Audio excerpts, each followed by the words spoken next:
ವಕ್ಫ್ ಮೇಲೆ ಜಮೀರ್ ಉತ್ತರವನ್ನ ಕೊಟ್ಟಿದ್ದಾರೆ. ಮೈಸೂರು ಭೂಮಿಗೆ ನೋಟಿಸ್ ಕೊಟ್ಟಿದ್ದು ನೀವು, ನಿಮ್ಮ ಕಾಲದಲ್ಲಿ ಅಂತ ಜಮೀರ್ ಅಹಮದ್ ಅವರು ಈಗ ಸಾಧನದಲ್ಲಿ ಉತ್ತರವನ್ನ ಕೊಟ್ಟಿರುವಂತದ್ದು 2023 ಜುಲೈನಲ್ಲಿ ನೀವು ಕೊಟ್ಟಿರೋದು ಎನ್ನುವ ಮುಖಾಂತರವಾಗಿ ವಕ್ಫ್ ಆಸ್ತಿ ವಿಚಾರಕ್ಕೆ ಉತ್ತರವನ್ನ ಕೊಟ್ಟಿದ್ದಾರೆ. ಬೆಳಗಾವಿ ಅಧಿವೇಶನದಲ್ಲೇ ಮತ್ತೆ ವಕ್ಫ್ ವಿಚಾರ ಸದ್ದು ಮಾಡ್ತಾ ಇದೆ.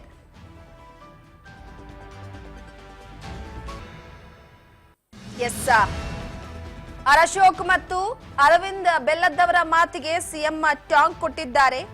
ಸೊ ಪ್ರಮುಖವಾಗಿ ಒಂದು ಕಡೆ ಬೆಳಗಾವಿ ಅಧಿವೇಶನದಲ್ಲಿ ಮತ್ತೆ ವಕ್ಫ್ ವಿಚಾರ ಸದ್ದು ಮಾಡಿದೆ. ಮೈಸೂರು ಭೂಮಿಗೆ ನೋಟಿಸ್ ಕೊಟ್ಟಿದ್ದು ನೀವು, ನಿಮ್ಮ ಕಾಲದಲ್ಲಿ ಅಂತ ಜಮೀರ್ ಅಹಮದ್ ಅವರು ಇಲ್ಲಿ ಉತ್ತರವನ್ನ ಕೊಟ್ಟಿದ್ದಾರೆ. ಬಿಜೆಪಿಗರ ಸಾಲು ಸಾಲು ಪ್ರಶ್ನೆಗಳಿಗೆ ಜಮೀರ್ ಕೌಂಟರ್ ಕೊಟ್ಟಿದ್ದಾರೆ. 2023 ಜುಲೈನಲ್ಲಿ ನೀವು ಕೊಟ್ಟಿರೋದು ಬಿಜೆಪಿ ಶಾಸಕ ಶ್ರೀವತ್ಸ ಆರೋಪವನ್ನ ಮಾಡಿದಂತಹ ವಿಚಾರವಾಗಿ ನಿಮ್ಮ ಅವಧಿಯಲ್ಲೂ ಕೂಡ ನೋಟಿಸ್ ಕೊಟ್ಟಿದ್ದೀರಾ, ನಮ್ಮ ಅವಧಿಯಲ್ಲೂ ನೋಟಿಸ್ ಕೊಟ್ಟಿದ್ದೇವೆ, ಕಾನೂನಿತ್ತು ಕೊಟ್ಟಿದ್ದೇವೆ ಅಂತೀರಾ. ನಾವು ಅದೇ ಕಾನೂನಿನಂತೆ ಕೊಟ್ಟಿದ್ದೇವೆ. ನಾವು ಪಾದಯಾತ್ರೆ ಧರಣಿಯನ್ನ ಮಾಡ್ತೀವಲ್ಲ, ಸೊ ಎರಡು ಗುಂಪು ಮಾಡ್ಕೊಂಡು ನೀವು ಮಾಡಿದ್ರಲ್ಲ, ಅದಕ್ಕೆ ನಾವು ಉತ್ತರ ಕೊಟ್ಟಿದ್ದೇವೆ ಅಂತ ಬಿಜೆಪಿ ಶಾಸಕರಿಗೆ ಸಿಎಂ ತಿರುಗೇಟನ್ನ ಕೊಟ್ಟಿದ್ದಾರೆ. ನಮ್ಮ ಸರ್ಕಾರದಲ್ಲಿ ನೋಟಿಸ್ ಕೊಟ್ಟರೆ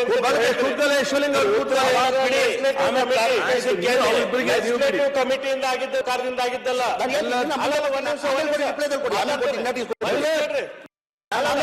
ಲೆಜಿಸ್ಲೇಟಿವ್ ಕಮಿಟಿಯಲ್ಲಿ ಕರೆದು ಮುಖ್ಯಮಂತ್ರಿಗಳ ಇನ್ಸ್ಟ್ರಕ್ಷನ್ ಮೇಲೆ ನಾ ಮಾಡ್ತಾ ಇದ್ದೇನೆ ಅಂತ ನೀವು ಬದಲಾವಣೆ ಆಗ್ತಾ ಇದೆ ನಿಮ್ ಸರ್ಕಾರದಲ್ಲಿ. ನಮ್ಮ ಸರ್ಕಾರದಲ್ಲಿ ಹಂಗಾಗಿದ್ದಿಲ್ಲ. ಉತ್ತರ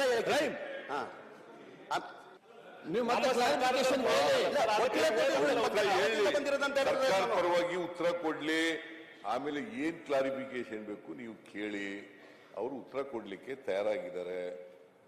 ಈಗ ಅಶೋಕ್ ಅವರು ಲೀಡರ್ ಆಫ್ ದಿ ಅಪೋಸಿಷನ್, ನೀವು ಅನೇಕ ವರ್ಷಗಳ ಕಾಲ ಮಂತ್ರಿಗಳಾಗಿದ್ರಿ. ಸರ್ಕಾರ ಉತ್ತರ ಕೊಡುವಾಗ ಮಧ್ಯೆ ಡಿಸ್ಟರ್ಬ್ ಮಾಡಿದ್ರೆ ಅವ್ರು ಉತ್ತರ ಕೊಡಕ್ಕಾಗತ್ತಾ? Let him reply. ಆಮೇಲೆ ಕೇಳಿ, ಏನ್ ಬೇಕಾದ್ರೂ ಕೇಳಿ, ಬರ್ಕಳಿ ಕೇಳಿ. ಆಮೇಲೆ ಈ ಒಪ್ಪ್ಯಾಕ್ ಬಂದಿರೋದು ಹೇಳ್ತಾ ಇದ್ದೀರಾ, ಸ್ವಾತಂತ್ರ್ಯ ಬರೋದು ಮುಂಚೆನೇ ಮುಖ್ಯಮಂತ್ರಿಗಳು ಹೇಳಿದ್ದಾರೆ ಮಂತ್ರಿಗಳು ಉತ್ತರ ಕೊಡುವಾಗ ನೀವೆಲ್ಲ ಡಿಸ್ಟರ್ಬ್ ಮಾಡಬಾರ್ದು ಅಂತ. ನಾನು ಹಂಗೆ ವಿರೋಧ ಪಕ್ಷ ನಾಯಕ ಮಾತಾಡುವಾಗ 12 ಜನ ಎದ್ದು ನಿಂತ್ಕೊಂಡು ಮಾತಾಡಕ್ಕೆ ಬಿಡ್ಲಿಲ್ಲ. ಇಲ್ಲ, ಇನ್ಮೇಲೆ ಮಾತಾಡ ಕೊಡಲ್ಲ ಬಿಡಿ. ಅಲ್ಲ, ಮಾತಾಡ್ಬೇಡ್ರಪ್ಪ, ಇನ್ಮೇಲೆ ಯಾರು ಮಾತಾಡಲ್ಲ. 12 ಜನ ಇನ್ಮೇಲೆ ಯಾರು ಮಾತಾಡಲ್ಲ, ಮಾತಾಡಕ್ಕೆ ಬಿಡ್ಲಿಲ್ಲ. ನೀವ್ ಹೇಳ್ತೀರಾ, ನೀವು ಗಲಾಟೆ ಮಾಡ್ತೀರಿ, ನೀವು ಮಾತ್ರ ಸುಮ್ಮನೆ ಅಂತ ಹೇಳಿ ಒಂದೊಂದ್ಸಾರಿ ಕಂಟಿನ್ಯೂಯಸ್ ಆಗಿ ಮಾತಾಡಬಾರ್ದು ಅಂತೇನಿಲ್ಲ. ಅವ್ರಿಗೆ ಅನುಮಾನ ಬಂದಾಗ ಕೇಳ್ತಾರೆ. ನೀವು ಉತ್ತರ ಕೊಡಕ್ ಆಗಲ್ಲ ಅಂತಂದ್ರೆ ಕೊಡಬೇಡಿ. ಅಲ್ಲ, ವಿರೋಧ ಪಕ್ಷ ನಾವು ಮಾತಾಡುವಾಗ ಅವ್ರದ್ದೇನಿತ್ತು,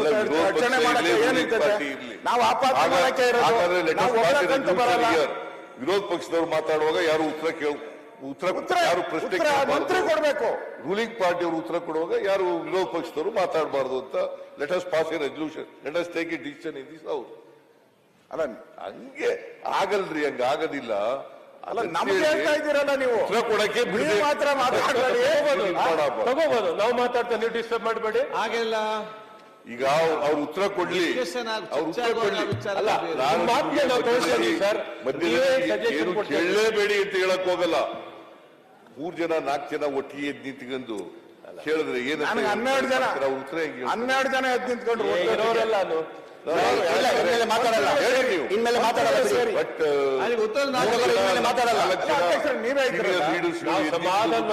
ರೆಕಾರ್ಡ್ ತೆಗೆಸ್ತಾ ಮಾಡಿದ್ರೆ ನಿಮ್ ಫೋರ್ಸ್ ಅಲ್ಲಿ ಕೇಳೇ ಇಲ್ಲ ಸರ್. ನಿಮ್ ಫೋರ್ಸ್ ಅಲ್ಲಿ ನಾವು ಕೇಳೇ ಇಲ್ಲ ಸರ್.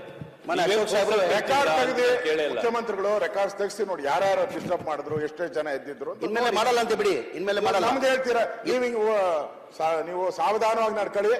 ನಮ್ಮವ್ರು ಮಾಡದೆ ಹಿಂಗೆ, ನಮ್ಮವ್ರು ಇದೇ ಕೆಲಸದಲ್ಲೇ ಬಂದಿರೋದು, ಅದೇ ಅಭ್ಯಾಸ ಅವ್ರಿಗೆ ಅನ್ನೋ ತರ ಹೇಳ್ತಾ ಇದ್ದ. ಅದೇ ಅಭ್ಯಾಸ ಆದ್ರೆ ಬಿಟ್ಬಿಡೋಣ. ನನಗೆ ಹೋದ್ ಸಾರಿ ಉತ್ತರನೇ ಕೊಡಕ್ ಬಿಡ್ಲಿಲ್ಲ, ಬಾವಿಗೆ ಇಳಿದು ಬಿಟ್ರಿ. ಹೌದು, ನೀವು ಉತ್ತರನೇ ಕೊಡಕ್ ಬಿಡ್ಲಿಲ್ಲ. ಅಲ್ಲ ಸರ್, ನೀವು ನಮಗೆ ಮಾತಾಡೋಕೆ ಬಿಡ್ಲಿಲ್ಲ. ಅವ್ರು ಮಾತಾಡಕ್ಕೆ ಬಿಡ್ಲಿಲ್ಲ, ಅನಿವಾರ್ಯವಾಗಿ ಬಾವಿಗೆ ಹೋದ್ವಿ ನಾವು. ಈಗ ನೋಡಿ, ಪ್ರಜಾಪ್ರಭುತ್ವ ವ್ಯವಸ್ಥೆಯಲ್ಲಿ ಸಂಸದೀಯ ಚೌಕಟ್ಟಿನಲ್ಲಿ ಕೆಲಸ ಮಾಡುವಾಗ ಅನುಮಾನಗಳಿದ್ದಾಗ ಕೇಳಬೇಕು. ಬಟ್ ಅದನ್ನೇ ಒಂದು ಕಂಪ್ಲೀಟ್ ಆಗಿ ಉತ್ತರ ಕೊಡಕ್ಕೆ ಬಿಡೋದಿಲ್ಲ ನಾವು ಅನ್ನೋ ತರ ಆಗ್ಬಾರ್ದು, ಪರಿಸ್ಥಿತಿ ನಿರ್ಮಾಣ ಆಗ್ಬಾರ್ದು. ಇಲ್ಲ ಸರ್, ಒಬ್ಬೊಬ್ರು ಎದ್ ನಿಂತ್ಕೊಂಡು ಮಾತಾಡ್ಲಿ. ಈಗ ನಾನ್ ಮಾತಾಡುವಾಗ ಯಾರಿಗೋ ಒಬ್ಬರಿಗೆ ಡೌಟ್ ಬರ್ತೈತೆ, ಒಬ್ರು ಎದ್ ನಿಂತ್ಕೊಂಡು ಮಾತಾಡ್ಲಿ, ಕೇಳಲಿ, ನಂದೇನು ಅಬ್ಜೆಕ್ಷನ್ ಇಲ್ಲ. ನಾನು ಎಲ್ಲರೂ ಎದ್ ನಿಂತ್ಕೊಂಡು ಗಲಾಟೆ ಮಾಡಿದ್ರೆ ನಾವು ಮಾತಾಡೋದಂಗೆ ನಮ್ ಸ್ಪೀಕರ್ ಅವರು ಬುಲೆಟ್ ಟ್ರೈನ್ ತರ ಇರ್ತಾರೆ. ಆಯ್ತಾ ಆಯ್ತಾ ಆಯ್ತಾ ಆಯ್ತಾ ಆಯ್ತಾ ಅಂತ ಹೇಳ್ತಾನೆ ಇರ್ತಾರೆ, ಬುಲೆಟ್ ಟ್ರೈನ್ ತರ. ಅವ್ರಿಗೆ ಗೊತ್ತಿದೆ, ಅವ್ರು ಸಾಕಷ್ಟು ಅನುಭವ ಆಗಿದೆ, ಅವ್ರು ಮಾತಾಡ್ತಾರೆ. ಬೇರೆಯವ್ರು ಮಾತಾಡಿದ್ರೆ ವಿರೋಧ ಪಕ್ಷದ ನಾಯಕರು ಮಾತಾಡುವಾಗ ಅಥವಾ ಅಶ್ವಥ್ ನಾರಾಯಣ ಮಾತಾಡುವಾಗ ಅಥವಾ ಡೆಪ್ಟಿ ಲೀಡರ್ ಮಾತಾಡುವಾಗ ಇನ್ಯಾರೋ ಬೇರೆಯವ್ರು ಮಾತಾಡುವಾಗ ಸುನಿಲ್ ಮಾತಾಡುವಾಗ ಹೇಳಿದ್ರೆ ಸ್ಪೀಕರ್ ಇದ್ದಾರೆ, ಸ್ಪೀಕರ್ ಕಂಟ್ರೋಲ್ ಮಾಡ್ತಾರೆ. ನಾವು ಹಾಗಂತೇಳಿ ಅವ್ರು ಮಾತಾಡ್ತಾರೆ ನಾವು ಮಾತಾಡ್ತೀವಿ ಅಂತ ಅನ್ಬಾರ್ದು. ಆಯ್ತು, ಆಗಿಲ್ಲ ಅವ್ರು ಮಾಡೋದೇ ತಪ್ಪು ಹೇಳ್ಬೇಕು. ಈಗ ಅಶೋಕ್ ಸಾಬ್ ಹೇಳ್ದಂಗೆ ಈ ಆಕ್ಟ್ ಇವತ್ತಿಂದ ಇಲ್ಲ, ಬಿಫೋರ್ ಇಂಡಿಪೆಂಡೆನ್ಸ್ ಅಲ್ಲೇನೆ 1913 ಆಕ್ಟ್ ಆಗಿರೋದು. ಏನೇ ಹಿಂದಿನ ಬಿಫೋರ್ ಇಂಡಿಪೆಂಡೆನ್ಸ್ ಬ್ರಿಟಿಷ್ ಕಾಲದಲ್ಲೇನೆ 1930 ಓದ್ತೀನಿ, ಡೀಟೇಲ್ ಕೊಡ್ತೀನಿ ನಾನು. 1930 ಆಕ್ಟ್ ಆಗಿರೋದು. ಅದಾದ್ಮೇಲೆ ಸ್ವಲ್ಪ ಚೇಂಜಸ್ ಮಾಡಿ ತಿರ್ಗಾ 1923 ಇನ್ನೊಂದು ಆಕ್ಟ್ ಮಾಡ್ತಾರೆ. ಅದಾದ್ಮೇಲೆ ಆಫ್ಟರ್ ಇಂಡಿಪೆಂಡೆನ್ಸ್ ಅಲ್ಲಿ 1954 ವಫ್ ಅಮೆಂಡ್ಮೆಂಟ್ ಆಕ್ಟ್ ಮಾಡ್ತಾರೆ. ಆ ಹಿನ್ನೆಲೆಯಲ್ಲೇ ನಾವೆಲ್ಲ, ನೀವು ಹೇಳಿದ್ರಿ ಈ ಆಕ್ಟ್ ನೀವು ಮಾಡಿದ್ದಕ್ಕೋಸ್ಕರನೇ ನಾವೆಲ್ಲ ನೋಟಿಸ್ ಸರ್ವ್ ಮಾಡಿರೋದು. ಅದೇ ಕೆಲಸ ನಾನು ನೋಟಿಸ್ ಸರ್ವ್ ಮಾಡಿರೋದು ಅಂತ ತಮ್ಮ ಗಮನಕ್ಕೆ ತರ್ತೀನಿ. ಜೊತೆಯಲ್ಲಿ ಒಂದು ಸುಪ್ರೀಂ ಕೋರ್ಟ್ ಆದೇಶ ಆಗಿದೆ, ತಮಗೆಲ್ಲ ಗೊತ್ತಾಗಿ 1998 ಒಂದು ಇಟ್ ಇಸ್ ವಫ್ ಅಂತ ಹೇಳ್ಬಿಟ್ಟು ಸುಪ್ರೀಂ ಕೋರ್ಟ್ ಅಲ್ಲಿ ಆದೇಶ ಆಗಿರೋದು ತಮಗೆಲ್ಲ ಗೊತ್ತಾಗಿದೆ. ಅದಾದ್ಮೇಲೆ ಲಾ ಡಿಪಾರ್ಟ್ಮೆಂಟ್ ಇಂದ ಒಂದು ಒಪಿನಿಯನ್ ಕೇಳ್ತಾರೆ, ಲಾ ಡಿಪಾರ್ಟ್ಮೆಂಟ್ಗೆ ಒಂದು ಒಪಿನಿಯನ್ ಕೇಳ್ತಾರೆ. ಇಟ್ ಇಸ್ ವಫ್ ಇದು ಅಪ್ಲಿಕೇಬಲ್ ಆಗ್ತದ ಅಂತ ಕೇಳ್ತಾರೆ. ಇಮಾನ್ ಅಬಾಲಿಷನ್ ಆಕ್ಟ್ ಅದಕ್ಕೆ ಇಂಪ್ಲಿಮೆಂಟ್ ಆಗ್ತದಂತ. ಅದಲ್ಲಿ ನಿಮ್ಮ ಸರ್ಕಾರ ಇರುವಾಗ ಮೋಸ್ಟ್ ಪ್ರಾಬಬ್ಲಿ ಸಮ್ಮಿಶ್ರ ಸರ್ಕಾರ ಇರ್ತದೆ 2019 ಇಲ್ಲ ಬಿಜೆಪಿ ಸರ್ಕಾರ ಇರ್ಬೋದು. ಅದ್ರಲ್ಲಿ ಲಾ ಡಿಪಾರ್ಟ್ಮೆಂಟ್ ಅವ್ರು ಹೇಳ್ತಾರೆ ಇದಕ್ಕೆ ಅಪ್ಲಿಕ ಆಗಲ್ಲ ಅಂತ ಹೇಳ್ತಾರೆ ಒಪಿನಿಯನ್ಗೆ. ಅದಾದ್ಮೇಲೆ ತಿರ್ಗಾ ಒಂದು ಸುಪ್ರೀಂ ಕೋರ್ಟ್ 2017 ಸುಪ್ರೀಂ ಕೋರ್ಟ್ ಅಲ್ಲಿ ಮೋಹನ್ ಶಾಂತಗಳು ಒಂದು ಜಡ್ಜ್ಮೆಂಟ್ ಕೊಡ್ತಾರೆ ಸುಪ್ರೀಂ ಕೋರ್ಟ್ ಅಲ್ಲಿ. ಏನಂತ ಕೊಡ್ತಾರೆ, once it is a notify it is final as per judgement, any dispute about the property they can approach civil court. ಏನಾರು ಹಂಗಿದೆ ಸಿವಿಲ್ ಕೋರ್ಟ್ ಹೋಗೋಕೆ ಅವಕಾಶ ಇದೆ ಅಂತ ಸುಪ್ರೀಂ ಕೋರ್ಟ್ ಜಡ್ಜ್ಮೆಂಟ್ ಇದು. ಸುಪ್ರೀಂ ಕೋರ್ಟ್ ಅವರು ಜಡ್ಜ್ಮೆಂಟ್ ಕೊಡ್ತಾರೆ. ಅದಾದ್ಮೇಲೆ ಕೇಂದ್ರ ಸರ್ಕಾರ ತಮಗೆಲ್ಲ ಗೊತ್ತಿರೋದು, ನಾನು ಪದೇ ರಿಪೀಟ್ ಮಾಡಕ್ ಹೋಗಲ್ಲ. ನಿಮ್ದೇ ಮ್ಯಾನಿಫೆಸ್ಟೋದಲ್ಲಿ ಎನ್ಕರೇಜ್ಮೆಂಟ್ ತೆಗಿಬೇಕಂತ ಆಗಿರೋದು ತಮಗೆಲ್ಲ ಗೊತ್ತು. ಮೊನ್ನೆ ಹೇಳಿದ್ದೀನಿ, ತಿರ್ಗಾ ಪದೇ ಹೇಳಕ್ ಹೋಗಲ್ಲ. ಕೇಂದ್ರ ಸರ್ಕಾರ ಏನ್ ಮಾಡ್ತಾರೆ, GPS ಮ್ಯಾಪಿಂಗ್ ಅಂತ ಹೇಳ್ಬಿಟ್ಟು GPS ಮ್ಯಾಪಿಂಗ್ ಅಂತ ಮಾಡ್ಬಿಟ್ಟು 2014 ಹಿಡ್ಕೊಂಡು 2022 ₹5,99,00,000 ಅನುದಾನ ನಮ್ಮ ರಾಜ್ಯಕ್ಕೆ ಕೊಟ್ಟಿದ್ದಾರೆ. ಇಡೀ ರಾಜ್ಯಕ್ಕೆ ಕೊಡ್ತಾರೆ. 325 ಕೋಟಿ ಕೊಟ್ಟವ್ರೆ. ಇಡೀ ದೇಶಕ್ಕೆ ಎಲ್ಲಾ ರಾಜ್ಯಕ್ಕೆ ದುಡ್ಡು ಕೊಡ್ತಾರೆ. ನಮ್ಮ ರಾಜ್ಯಕ್ಕೆ ಸರ್ವೆ ಮಾಡಿಸಿ ಅಂತ ಹೇಳ್ಬಿಟ್ಟು 6 ಕೋಟಿ ಅನುದಾನ ಕೇಂದ್ರ ಸರ್ಕಾರ ಕೊಟ್ಟಿದೆ. ಕೇಂದ್ರ ಸರ್ಕಾರದಿಂದ ಪ್ರತಿ ವರ್ಷ ಕೊಟ್ಕೊಂಡು ಬರ್ತಾವ್ರೆ. ನಮಗೆ 2014 ಹಿಡ್ಕೊಂಡು 2023 ಅನುದಾನ ಬಂದಿದೆ. ಅದ್ರ ಜೊತೆಯಲ್ಲಿ ಈಗ ಸರ್ಕಾರ ಆದೇಶ ತಾವು ಹೇಳ್ತೀರಾ ನೋಟಿಸ್ ಆಕ್ಟ್ ಪ್ರಕಾರ ಕೊಟ್ಟಿದೀವಿ ಅಂತ. ತಮ್ಮ ಸರ್ಕಾರ 2010 ಹಿಡ್ಕೊಂಡು 2023 6 ಸರ್ಕಾರ ಆದೇಶನ ಹೊರಡಿಸಿದ್ದೀರಾ. 2010 ಆದೇಶ ಕೊಡ್ತೀನಿ. ತಾವು ಒಂದ್ ಮಿಸ್ ಮಾಡಿದ್ರಿ. ಇವತ್ತೇನು ಅನಾಹುತಗಳು ನಮ್ಮ ರಾಜ್ಯದಲ್ಲಿ ಆಗತ್ತಾವು, ಅಲ್ಲ ಅದಕ್ಕೆ ಮೂಲ ಕಾರಣ ಅದನ್ನ ನೀವು ಮಿಸ್ ಮಾಡಿದ್ರಿ. 1957 ಆದಂತ ಅಮೆಂಡ್ಮೆಂಟ್ ಬಗ್ಗೆ ಹೇಳಿದ್ರಿ.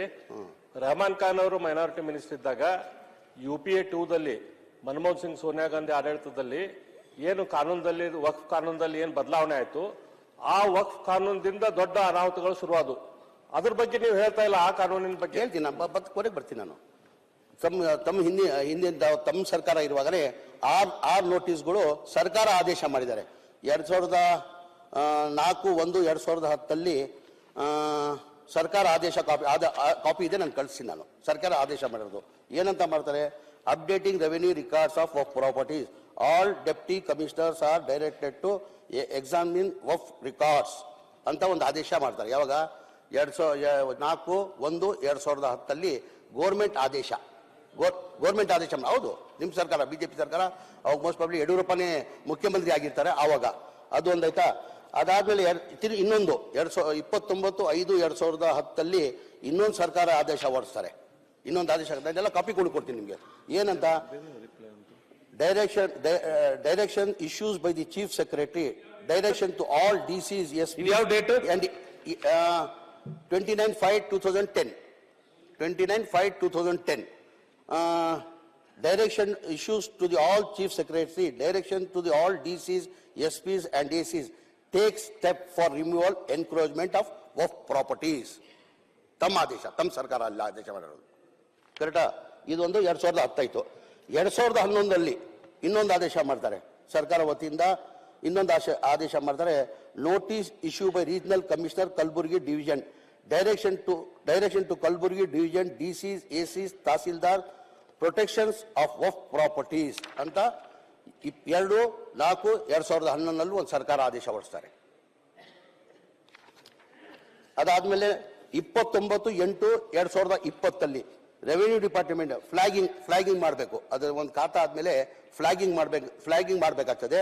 ಅದಕ್ಕಂತ ಹೇಳ್ಬಿಟ್ಟು ಸರ್ಕಾರ ಆದೇಶ ಹೊರಡಿಸ್ತಾರೆ 29/8/2020 revenue department flagging Waqf properties ಇರೋದು ಅದು ಇಮಿಡಿಯೇಟ್ ಮಾಡಿ ಅಂತ ಒಂದು ಆದೇಶ ಹೊರಡಿಸ್ತಾರೆ, ಸರ್ಕಾರ ಆದೇಶ ಇದು. ಅದಾದ್ಮೇಲೆ 8/1/2021 ಇನ್ನೊಂದು ಆದೇಶ ಅರ್ಬನ್ ಡಿಪಾರ್ಟ್ಮೆಂಟ್ ಇಂದ ಇನ್ನೊಂದು ಸರ್ಕಾರಿ ಆದೇಶ ಹೊರಡಿಸ್ತಾರೆ 8/1/2023 powers of Waqf protection task force ರಚನೆ ಮಾಡಿ ಅಂತ ಒಂದು ಟಾಸ್ಕ್ ಫೋರ್ಸ್ ರಚನೆ ಮಾಡಿ ಅಂತ ಒಂದು ಆದೇಶ ಹೊರಡಿಸ್ತಾರೆ. ಯಾವಾಗ? 8/1/2021. ಇನ್ನೊಂದು ಆದೇಶ 27/1/2021 ಫ್ಲಾಗಿಂಗ್ ಮಾಡಿ ಅಂತ ಇನ್ನೊಂದು ಆದೇಶ ಹೊರಡ್ತಾರೆ. ವಫ್ ಪ್ರಾಪರ್ಟೀಸ್ಗೆ ಫ್ಲಾಗಿಂಗ್ ಮಾಡಿ ಅಂತ ಹೇಳ್ಬಿಟ್ಟು ಆದೇಶನ ಹೊರಡಿಸ್ತಾರೆ. ಇದೆಲ್ಲ ಇವತ್ತಿಂದ ಇಲ್ಲ, ಆ ಪದ್ಧತಿ ಅವತ್ತಿಂದನೇ, ಇವತ್ತು ಹಿಂದಿಂದನೇ ಆ ನೋಟಿಸ್ ಕೊಡೋ ಪದ್ಧತಿಗಳು ಬಂದಿದೆ. ಅದಕ್ಕಂತ ನೀವು ಒಂದು ದೊಡ್ಡ ಇಶ್ಯೂ ಮಾಡಿಬಿಟ್ರಿ. ಇವರೆಲ್ಲ ಈ ಸರ್ಕಾರದಲ್ಲಿ ವಫ್ ಎಲ್ಲ ರೈತರ ಆಸ್ತಿ ಎಲ್ಲ ವಫ್ಗೆ ಮಾಡಿಸ್ಕೊಂತವ್ರೆ, ದೇವಸ್ಥಾನಗಳೆಲ್ಲ ವಫ್ಗೆ ತಗೊಂಡ್ಬಿಡ್ತಾವ್ರೆ ಅಂತ ಹೇಳ್ಬಿಟ್ಟು ತಾವೆಲ್ಲ ದೊಡ್ಡದಾಗಿ ಒಂದು ಇಶ್ಯೂ ಮಾಡಿದ್ರಿ. ನಾವು ಯಾವತ್ತೂ ಇದು ನಾವು ಮಾಡಿರೋದು ಹಿನ್ನೆಲೆ ಅಂದರೆ, ವಫ್ ಅದಾಲತ್ ಮಾಡಿರೋದು ಹಿನ್ನೆಲೆ ಅಂದರೆ ನಮ್ಗೆ ಏನು 17,000 ಎಕರೆ ಏನು ಎನ್ಕರೇಜ್ಮೆಂಟ್, ಪ್ರೈವೇಟ್ ಎನ್ಕರೇಜ್ಮೆಂಟ್ ಮಾಡಿದಾರಲ್ಲ ಅದನ್ನ ತಗೊಂಡ್ಬೇಕಂದ. ಟೋಟಲ್ ಆಸ್ತಿ ಇದ್ದಿದ್ದು ಮುಂಚೆ ಹೇಳಿದ್ವಿ 1,28,000 ಚಿಲ್ಲರೆದಲ್ಲಿ, ಉಳಿದಿರೋದೇ ನಮ್ದು 20,000 ಉಳಿದಿದೆ. ಅದರಲ್ಲಿ 17,000 ಎನ್ಕರೇಜ್ಮೆಂಟ್ ಆಗಿದೆ. ಆ ಎನ್ಕರೇಜ್ಮೆಂಟ್ ತೆಗಿಯಕ್ಕಂತ ದಾನಿಗಳು ಏನಕ್ಕೆ ದಾನ ಮಾಡಿರೋದು? ಈಗ ವಫ್ಗೆ ದಾನಿಗಳು ಏನಕ್ಕೆ ದಾನ ಮಾಡಿದ್ದಾರೆ? ಅವ್ರ ಫ್ಯಾಮಿಲಿ ಮೆಂಬರ್ಸ್ ಇರ್ತಾರೆ, ಹೆಂಡತಿ ಕಡೆಯವರು ಇರ್ತಾರೆ, ತಂದೆ ಕಡೆಯವರು ಇರ್ತಾರೆ, ಬೇರೆ ಅವ್ರ ರಿಲೇಷನ್ಸ್ ಇರ್ತಾರೆ. ಅದು ಬಿಟ್ಟು ಏನಕ್ಕೆ ಮಾಡ್ತಾರೆ? ಸಮಾಜಕ್ಕೆ ಒಳ್ಳೇದಾಗ್ಲಿ ಅಂತ ದಾನ ಮಾಡಿರೋ ದಾನಿಗಳು ಇದು. ಈಗ ಹೆಂಗ್ ಮುಜ್ರಾಯ್ ಆ ಥರನೇ ವಫ್ ಇದು. ಈಗ ಮುಜ್ರಾಯದಲ್ಲೂ 30,000 ನನ್ನ ಅನಿಸಿಕೆ ಒಂದು 8,000 ಏನೋ 9,000 ಎಕರೆ ಎನ್ಕ್ರೋಚ್ಮೆಂಟ್ ಆಗಿದೆ. ಅದೆಲ್ಲ ಬನ್ನಿ, ನಾವು ಈ ಸೆಲ್ಲ ವಫ್ ಬೋರ್ಡ್ದಿರ್ಲಿ, ಮುಜ್ರಾಯ್ದಿರ್ಲಿ ಎಲ್ಲ ತೆಗಿಬೇಕು ಎನ್ಕ್ರೋಚ್ಮೆಂಟ್ ನಾವೆಲ್ಲ ಸೇರಿ. ನಾವು ಯಾರು ರೈತರಿಗೆ ತೊಂದರೆ ಕೊಡ್ಬೇಕಂತೆಲ್ಲ ಯಾವ ದೇವಸ್ಥಾನ ನಾನು ಹೇಳಿದೆ ಮೊನ್ನೆ ಕೌನ್ಸಿಲಲ್ಲಿ ನಾನು ಹೇಳಿದ್ದೀನಿ, ದೇವಸ್ಥಾನ ವಫ್ ಪ್ರಾಪರ್ಟಿದಲ್ಲೇ ಅದ್ರ ದೇವಸ್ಥಾನ ಕಟ್ಟಿದ್ರು ನಾವು ಮುಟ್ಟಕ್ ಹೋಗಲ್ಲ. ನಿಮ್ಮಂಗೆ ನಾವಿಲ್ಲ. ನೀವೆಲ್ಲೋ 200 ವರ್ಷ ಮಜೀದಿ ಕಟ್ಟಿರ್ತೀವಿ, ಅದಲ್ಲಿ ಲಿಂಗಾಯತಿ ಅಂತ ಹುಡ್ಕೋಕ್ ಹೋಗ್ತಿರಲ್ಲ, ಆ ತರ ನಾವು ಮಾಡಲ್ಲ. ವಫ್ ಆಸ್ತಿದಲ್ಲಿ ದೇವಸ್ಥಾನ ಕಟ್ಟಿದ್ರು ನಾವು ಅದಕ್ಕೆ ನಾವು ಮುಟ್ಟಲ್ಲ. ಆಮೇಲೆ ರೈತರ ಜಾಗ ಯಾರನ್ನ ಮುಟ್ಟಕ್ ಸಾಧ್ಯನಾ? ಮುಟ್ಟಲ್ಲ ಅಂತಿರಲ್ಲ. ನೋಡಿ, ಇಲ್ಲಿ ಶ್ರೀರಂಗಪಟ್ಟಣ ತಾಲೂಕು ಲಕ್ಷ್ಮೀ ದೇವಸ್ಥಾನ ವಕ್ಫ್ ಬೋರ್ಡ್ ನೋಟಿಸ್ ಕೊಟ್ಟಿದ್ದೀರಲ್ಲ, ನಾವು ಮುಟ್ಟಕ್ ಹೋಗಲ್ಲ. ಅದ್ರ ಬಗ್ಗೆ ಡೀಟೇಲ್ ನೋಟಿಸ್ ಕೊಟ್ರಿ ನೀವು. ನೋಟಿಸ್ ಕೊಟ್ಟಿದ್ವಿ,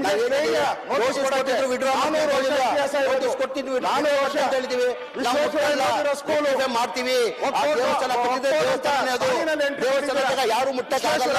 ಓದಿರೋ ಸ್ಕೂಲ್ ನೋಟಿಸ್ ವಾಪಸ್ ಹೇಳಿದ್ವಿ ನಾವು. ನೋಟಿಸ್ ವಾಪಸ್ ಪಡ್ಕೊಂತೀವಿ ಅಂತ ಹೇಳಿದೀವಿ ನಾವು. ನೀವು ನಾನು ಹೇಳ್ತೇನೆ, ತಕ್ಷಣ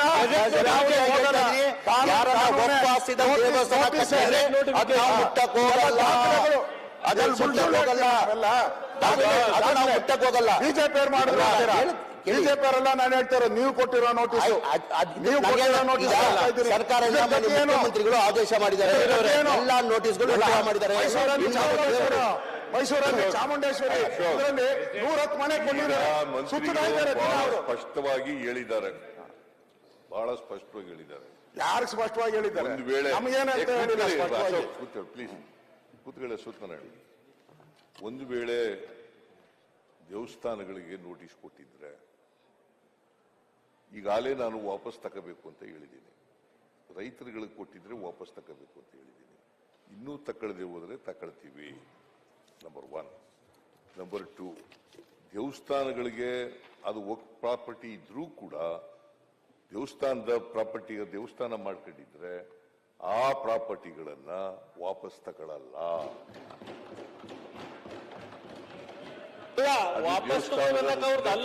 ಹೋಗಲ್ಲ. I am making it very very clear. ಕಿತ್ಕೊಳ್ಳಕ್ ಹೋಗಲ್ಲ. ಒಂದ್ ವೇಳೆ ನಾವು ನೋಟಿಸ್ ಕೊಟ್ಟು ಇದ್ರೆ, ಈಗ ನೋಟಿಸ್ ಈಗಾಗಲೇ ಅವ್ರು ಹೇಳಿದ್ದಾರೆ. ಮಾನ್ಯ ಮುಖ್ಯಮಂತ್ರಿಗಳೇ, ಪ್ಲೀಸ್, ಈಗ ನೋಟಿಸ್ ವಾಪಸ್ ತಗೊಳೋದು ಪ್ರಶ್ನೆ ಅಲ್ಲ. ತಾವು ಹೇಳಿದ್ ಸರಿ ಇದೆ, ಅವತ್ತಿಂದನೂ ಹೇಳ್ತಾ ಇದ್ದೀವಿ. ಈಗ ಏನಂದ್ರೆ, ನೀವ್ ಯಾಕ್ರಿ ನೋಟಿಸ್ ಕೊಟ್ರಿ? ಫಾರ್ಮ್ ನಂಬರ್ RTC ನಲ್ಲಿ ಕಾಲಂ ನಂಬರ್ 9 ತೆಗಿತೀರಾ, ವರ್ಕ್ ಫಾರ್ಮ್ ಅಂತ ತೆಗಿತೀರಾ, ಗೆಜೆಟ್ ನೋಟಿಫಿಕೇಶನ್ ಚೇಂಜ್ ಮಾಡ್ತೀರಾ, ಇದು ತಾವು ಸ್ಟೇಟ್ಮೆಂಟ್ ಕೊಡ್ಬೇಕು. ಇದು ನೋಟಿಸ್ ಕೊಟ್ಟು ವಾಪಸ್ ತಗೊಳೋದ್ರಿಂದ ಏನು ಪ್ರಯೋಜನ ಆಗಲ್ಲ. ಇನ್ನೊಬ್ಬ ಬಂದು ಕೊಡ್ತಾನೆ ಕಲಂ ನಂಬರ್ 9ರಲ್ಲಿ 20 ತೆಗೆದಾಕ್ತೀರಾ, ಗೆಜೆಟ್ ನೋಟಿಫಿಕೇಶನ್ ಇಂದ. ನಾವು ದೇವಸ್ಥಾನ ಕೊಟ್ಟಿಲ್ಲ,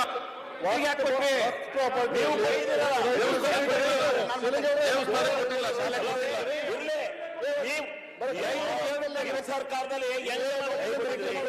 ಅಂದ್ರೆ ಅವರು ಕೊಟ್ಟು ವಾಪಸ್ ತಗೋತಾರೆ. ದೇವಸ್ಥಾನ ಕೊಟ್ಟಿಲ್ಲ, ಬಿಜೆಪಿ ಸರ್ಕಾರ